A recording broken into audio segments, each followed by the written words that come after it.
Hivyo tunawasihi kwa jina la Mwenyezi Mungu muumba wa mbingu na ardhi kutoshiriki tena katika yale yanayosemekana kupangwa kufanyika tarehe 9 Desemba, ambayo ni siku ya heshima kwa taifa letu, siku tuliyopata uhuru.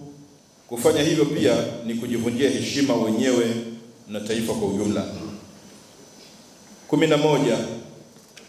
Jema tunampongeza sana Rais wa Jamhuri ya Muungano wa Tanzania Mheshimiwa Daktari Samia Suluhu Hassan kwa hotuba yake aliyoitoa jana tarehe 2 mwezi wa 12 2025 alipoongea na wazee wa mkoa wa Dar es Salaam.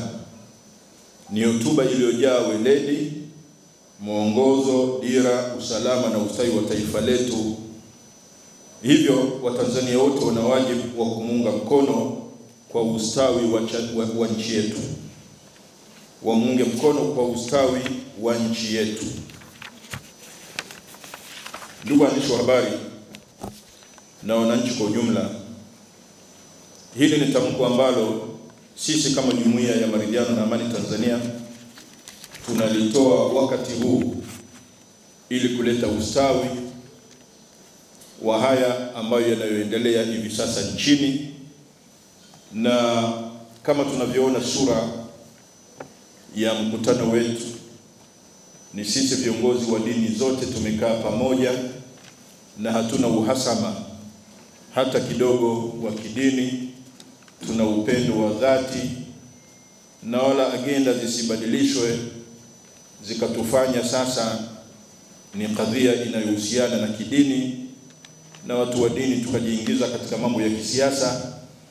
Na mambo haya ndiyo ambayo mara zote katika nchi mbalimbali duniani ndio mambo yanayosababisha kuvurugika kwa amani, kwa sababu ya kuvaa majoho ambayo si yetu.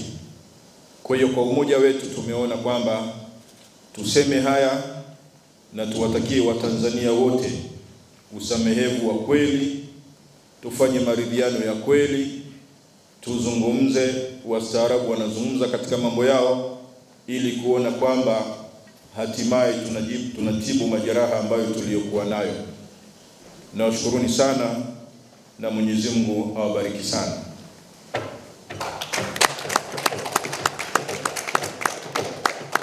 Tutatoa nafasi ya maswali matatu, lakini kabla ya maswali hayo matatu nataka tufanye jambo moja.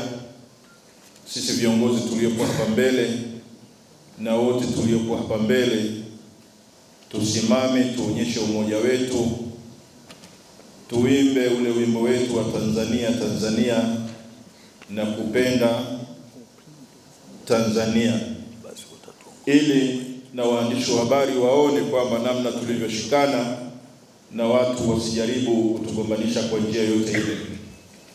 Nani ambaye atatuongoza na ujua vizuri wimbo huu wa Tanzania Tanzania? Nani ataongoza? Haya, tusimame.